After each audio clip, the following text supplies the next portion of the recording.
El miércoles 17 de junio, el presidente estadounidense Donald Trump y el presidente iraní Masoud Pezeshkian firmaron un memorando de entendimiento, o MOU, para poner fin a la guerra entre ambas naciones. El MOU inicialmente debía firmarse 2 días después en Suiza. Sin embargo, ambos gobiernos querían que el estrecho de Hormuz estuviera abierto lo antes posible. A pesar de varios momentos en los que parecía que el acuerdo colapsaría y los combates se reanudarían, el MOU, al menos al momento de grabar esto el jueves por la mañana, se ha mantenido sorprendentemente bien. Los barcos están pasando por el estrecho, aunque los números no se acercan a los niveles previos a la guerra. Los precios del petróleo crudo están bajando, cayeron por debajo de los $70 por barril por primera vez desde que comenzó la guerra.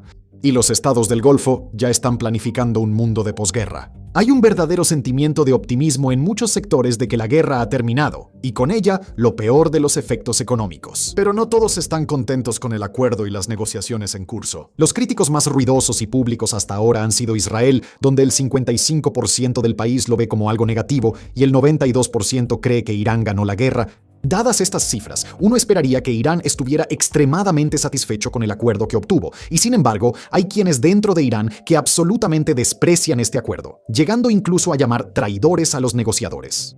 La pregunta ahora es si la resistencia hacia el acuerdo lo hará fracasar, y si Irán mismo podría torpedear un acuerdo que sus propios enemigos consideran una victoria iraní. Resistencia.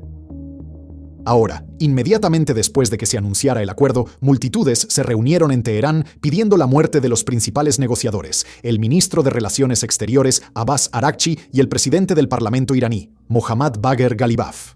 Otros invocaron la memoria del ex líder supremo Ali Khamenei, quien fue asesinado en el ataque inicial de la guerra, afirmando que el acuerdo era un insulto a su memoria. El hecho de que estas protestas se permitieran en primer lugar y que a los manifestantes se les permitiera pedir la muerte de 2 de las figuras más poderosas dentro de la política iraní indica que tenían amigos en las altas esferas. Porque si no los tuvieran, bueno, solo necesitamos recordar lo que les pasó a los manifestantes de enero para recordarnos de lo que es capaz Teherán. El hombre que ha estado al frente de este movimiento contra el acuerdo es Mahmoud Navabian, el vicepresidente de la Comisión de Seguridad Nacional del Parlamento, quien de hecho viajó a Islamabad con los negociadores.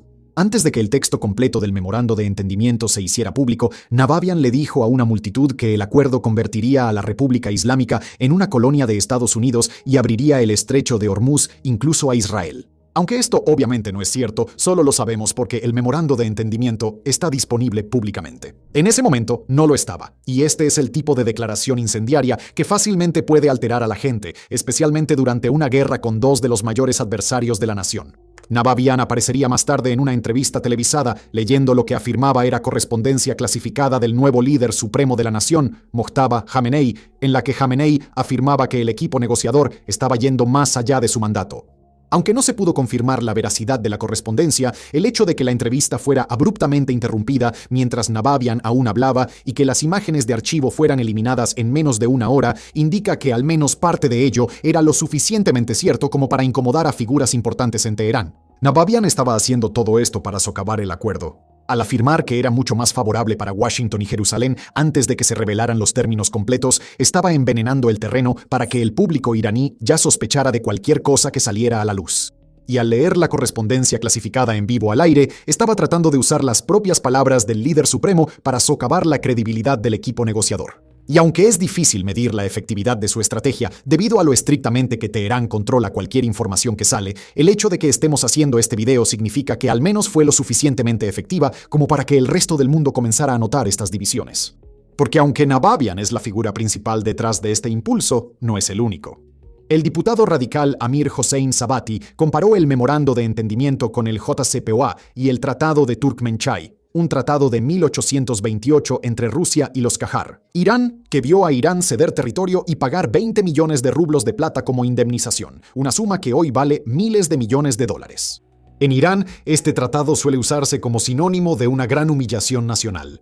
Incluso algunos miembros de la prensa se opusieron a este acuerdo, como Masoud Neily, director general de Rahan News y cuñado del expresidente de línea dura Ebrahim Raisi, quien lo calificó como una capitulación catastrófica. Todas estas figuras tienen algo en común. Todos tienen vínculos con el Frente de Estabilidad de la Revolución Islámica, también conocido como el Frente Pardari, una facción de línea dura cuyos miembros suelen ser descritos como superrevolucionarios. Se consideran a sí mismos como los guardianes de la Revolución Islámica que derrocó al gobierno de Mohammad Reza Pahlavi. Sus opiniones sobre Occidente son tan radicales que los intentos de apaciguarlos han fracasado en gran medida. Ellos creen que la única manera de asegurar un acuerdo favorable sería derrotando a Estados Unidos en el campo de batalla. Vaya plan, si consideras primero cuánto del ejército y la infraestructura bélica de Irán fue destruida durante la guerra, y segundo, lo reacio que estaría Trump a enviar tropas a dicho campo de batalla. Ahmad Reza Asazi, un investigador visitante en el Instituto Alemán de Asuntos Internacionales y de Seguridad, le dijo a CNN que el grupo era extremadamente radical en sus puntos de vista, citándolo aquí. Ellos ven la resistencia contra Estados Unidos e Israel como una lucha eterna. Ellos creen en un Estado chiita y son bastante fanáticos cuando se trata de esa ideología religiosa. Para un grupo tan radical, nada menos que un acuerdo completamente maximalista en el que Estados Unidos ceda ante todas las demandas iraníes y probablemente entregue a J.D. Vance a Teherán atado de pies y manos y desnudo para un asado ceremonial será suficiente. Incluso el acuerdo actual, que muchos consideran favorable para Irán, todavía es visto por esta facción como una capitulación. Pero la ideología no es la única razón por la que el Frente Pardari se ha resistido al acuerdo de paz. Babak Dorbaki, un analista político radicado en Londres, le dijo a DW que el grupo temía quedar marginado como resultado del memorando de entendimiento. Si los moderados y pragmáticos logran concretar con éxito un acuerdo que favorezca a Irán, su poder aumentará, lo que limitaría significativamente la influencia que los Pardari pueden ejercer. Para el grupo, esto es una crisis existencial. Dado todo esto, probablemente te estés preguntando, Simón, ¿por qué Teherán no puede simplemente ignorarlos a ellos y a todos los demás opositores al acuerdo? Y la verdad es que no pueden.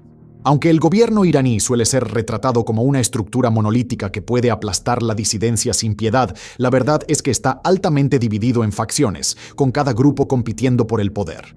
El Frente Pahlaví es una de las facciones más poderosas debido a su capacidad para movilizar a los iraníes comunes y sacarlos a las calles. En una entrevista con CNN, Vali Nasser, profesor de Asuntos Internacionales en Johns Hopkins, dijo que el grupo había encontrado una audiencia receptiva entre los más pobres y los más conservadores en lo religioso. Si Teherán quiere que el público iraní acepte este memorando de entendimiento y el eventual acuerdo de paz, que probablemente surgirá una vez que se cierre la ventana de negociación de 60 días, necesitará el apoyo del Frente Pardari y sus simpatizantes. Cómo lo harán es otra cuestión completamente diferente, dado lo maximalistas que son las posturas del grupo, pero tendrán que encontrar una solución. Si esto ocurriera durante el reinado del viejo Jamenei, probablemente no sería un problema.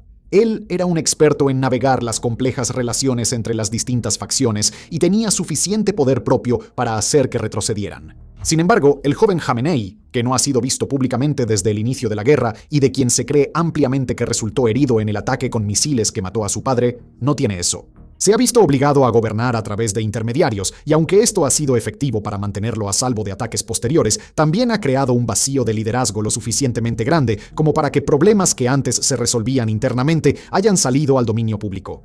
Eso no es ideal para Teherán, porque si ese vacío crece, podríamos estar ante algo que habría sido inimaginable hace unos años, un desafío total al liderazgo. Ahora bien, no estamos diciendo que esto definitivamente vaya a suceder, pero hemos visto lo que pasa cuando se permite que las facciones actúen sin control durante demasiado tiempo, y normalmente no termina bien para el partido gobernante. Pero eso todavía está muy lejos de suceder. Por ahora, necesitamos responder nuestra pregunta principal, si los conservadores realmente podrán hacer fracasar el acuerdo. Ahora, antes de entrar en esa pregunta, solo una pequeña pausa para contarte sobre nuestro nuevo proyecto. Si ves estos videos regularmente, ya sabrás de nuestro sitio para suscriptores, front.co. Un gran letrero de neón en el fondo de cada video. Pero lo que quizás no sepas es la elegante actualización que recibió recientemente. Aunque seguimos publicando 2 videos exclusivos cada semana, también hemos empezado a hacer documentales largos mensuales. El primero ya está disponible, un gigante de 80 minutos narrado por un servidor que profundiza en el funcionamiento interno del régimen de Corea del Norte. Y aunque seguimos publicando artículos escritos por expertos, ahora salen 3 veces por semana y son más profundos y nerds que nunca antes. Solo revisa nuestro reciente artículo gratuito que desmonta el mito de que Rusia se está quedando sin blindados si quieres ver a qué me refiero. Sin embargo, aunque la apariencia general de nuestra operación ha cambiado, el precio sigue siendo el mismo, $5 al mes o $50 al año. Puedes obtener acceso a todo este contenido exclusivo que nunca aparecerá aquí en el canal principal. Frontstock.co, échale un vistazo. Y ahora, volvamos a las grietas que están apareciendo en el régimen iraní. ¿Se mantendrá el acuerdo de paz? Así que, en nuestra introducción de hoy, mencionamos que el acuerdo de paz se ha mantenido sorprendentemente bien, a pesar de varios casos en los que parecía muy probable que fracasara. Aunque todo eso era cierto, quizá minimizamos un poco la magnitud de estos problemas. El principal problema en cuestión es Líbano, donde Israel ha seguido luchando contra Hezbollah, una milicia chiita respaldada por Irán. Anteriormente, Irán había indicado que cualquier ataque contra Líbano cruzaría las líneas rojas. Aproximadamente una semana antes de que se firmara el acuerdo, incluso lanzaron una andanada de misiles contra Israel en respuesta a un ataque en Beirut. Israel lanzó su propia andanada contra Teherán, y por un momento parecía que toda la región volvería a sumirse en la guerra. Sin embargo, los mediadores lograron hacer que ambas naciones retrocedieran, y finalmente se firmó el memorando de entendimiento. La primera cláusula del acuerdo estipula que los combates se detendrán en todos los frentes, incluido Líbano. Sin embargo, Israel continuó operando allí, insistiendo en que lo haría a pesar de los términos del acuerdo, del cual Jerusalén no es signatario.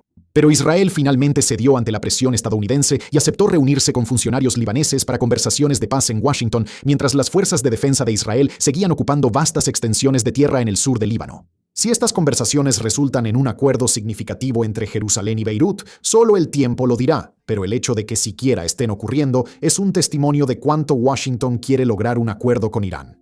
El segundo asunto que amenazó el acuerdo son, las amenazas del presidente Trump.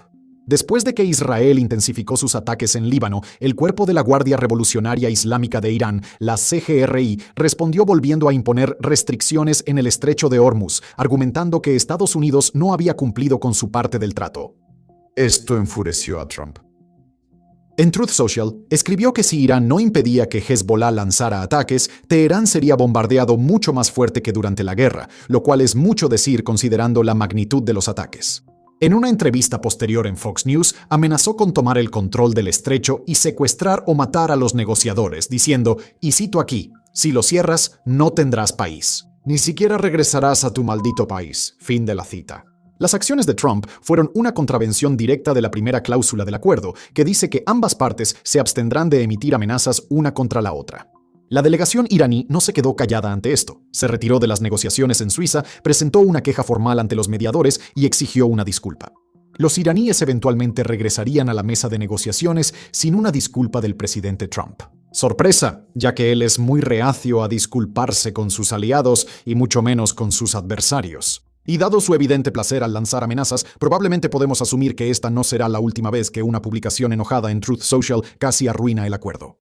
Otra cosa que podría arruinar las negociaciones es la cuestión del dinero. Los términos del memorando de entendimiento dicen que Estados Unidos hará que los fondos congelados de Irán, que se estiman entre 100 y 120 mil millones de dólares, sean totalmente utilizables para el pago a cualquier beneficiario designado por el Banco Central de Irán. Eso significa que el dinero puede ir a donde Irán desee. Podría usarse para mejorar la vida del pueblo iraní, comprar armas o incluso financiar redes de aliados regionales. Donald Trump tiene una interpretación diferente. Dijo que los fondos estarán en una cuenta de depósito en garantía controlada por el Departamento del Tesoro de Estados Unidos y se utilizarán para comprar maíz, trigo y soya estadounidenses, presentándolo como un pago para los agricultores afectados por la guerra y los aranceles antes de las elecciones intermedias. Esto obviamente es un punto de gran controversia, ya que Irán odiaría enriquecer a los agricultores estadounidenses y decirle al presidente Donald Trump que las elecciones intermedias, especialmente después de la campaña de bombardeos, destruyeron partes significativas de su economía. Donald Trump, por otro lado, odiaría pasar a la historia como el presidente que inició una guerra solo para darle a Irán un trato mucho mejor del que jamás obtuvo bajo Barack Obama. Cómo se resuelva esto será un factor clave para determinar si el memorando de entendimiento sobrevive o no. Y finalmente, necesitamos hablar sobre un informe reciente del Telegraph que dice que Donald Trump está buscando pedirle a Irán otro acuerdo una vez que terminen las elecciones de medio término. Una fuente dentro del círculo cercano del presidente le dijo al medio que Donald Trump solo aceptó el acuerdo para abordar la creciente inflación y proteger a los republicanos vulnerables durante las elecciones de medio término. Una vez que terminen esas elecciones, se espera que pida un acuerdo con términos más favorables para Estados Unidos o que reinicie la guerra. Si esto termina sucediendo, probaría algo que los iraníes han afirmado durante mucho tiempo, que los estadounidenses no negocian de buena fe y solo hacen lo que les conviene políticamente.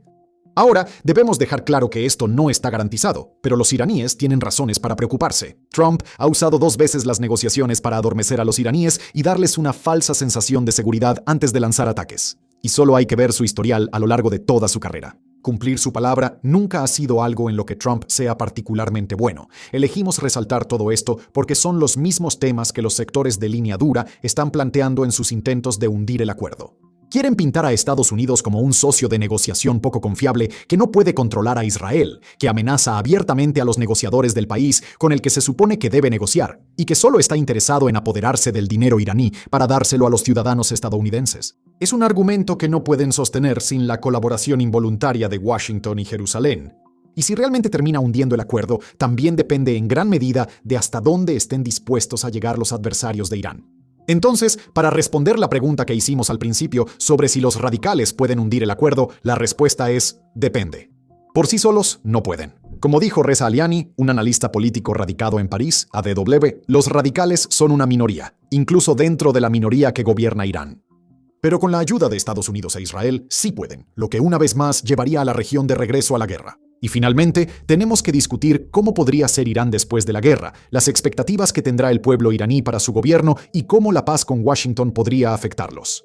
La mayoría de los observadores creen que el liderazgo iraní que salga de esta guerra será mucho más radical que sus predecesores en algunos temas. Parte de eso se debe a quiénes son. El presidente del Parlamento, Ghalibaf, una vez se jactó de que durante las manifestaciones de 1999 él anduvo en motocicleta para golpear a los manifestantes con palos. Ahmad Bahidi, el nuevo líder de la Guardia Revolucionaria Islámica, fue descrito por un periodista de Medio Oriente como alguien tan brutal que hacía que sus predecesores parecieran maestros de escuela en comparación, los mismos predecesores que mataron a decenas de miles de sus propios ciudadanos durante las protestas de enero. La otra parte es por lo que sobrevivieron. Para el régimen iraní, esta guerra y las protestas que la precedieron fueron una crisis existencial. El hecho de que muchos de los principales líderes del país fueran eliminados en ataques de decapitación al inicio de la guerra y que tanto Trump como el primer ministro israelí Benjamin Netanyahu instaron al pueblo iraní a salir a las calles para derrocar al gobierno, solo subrayará ese hecho.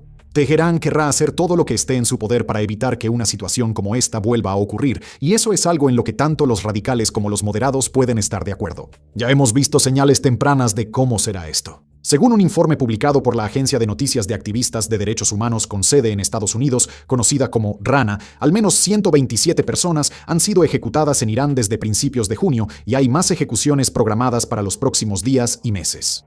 Para el pueblo iraní, lamentablemente esto será algo a lo que ya están acostumbrados, ya que la pena capital ha sido durante mucho tiempo una característica del régimen, incluso cuando hay presidentes moderados en el poder. Una cosa sobre la que el memorando de entendimiento fue notablemente silencioso es el trato a los civiles iraníes, a pesar de que el presidente Trump insistió antes de la guerra en que defendería al pueblo iraní. La única cláusula que se acerca a abordar su destino es la segunda, que dice que ambas naciones se abstendrán de interferir en los asuntos internos de la otra, lo que podría interpretarse como que Estados Unidos le da a Irán un permiso tácito para actuar como quiera en su propio país. Dejando de lado las ejecuciones, tenemos que hablar sobre la economía y la ganancia inesperada que se espera que Irán reciba con el levantamiento de todas las sanciones, al poder vender petróleo en el mercado abierto sin tener que ofrecer descuentos y recuperar sus activos congelados. Este es uno de los temas que tiene el potencial de realmente dividir al gobierno. Los elementos más extremos dentro de Teherán querrán gastar el dinero en comprar armas, armar a sus aliados y, en general, tratar de restaurar las capacidades perdidas durante esta guerra. Los moderados, por otro lado, querrán invertir en la economía, mejorar la vida de los iraníes comunes y reducir las posibilidades de que estallen protestas contra el régimen. Cualquiera que sea la facción que termine ganando esta batalla, tendrá un control desproporcionado sobre la política iraní. La otra quedará relegada a quejarse en la prensa y a manifestaciones ocasionales. Pero cuando llegue el momento decisivo, todos se alinearán porque la supervivencia es lo más importante para Teherán. Y el pueblo iraní, bueno, tendrá que lidiar con un gobierno que, incluso en su peor momento, todavía ha demostrado una capacidad notable para infligir violencia a su propia gente. Un gobierno que mató a decenas de miles de ellos hace apenas 5 meses y que ahora está a punto de ganar miles de millones gracias a una América que inició una guerra que no sabía cómo terminar. Gracias por vernos.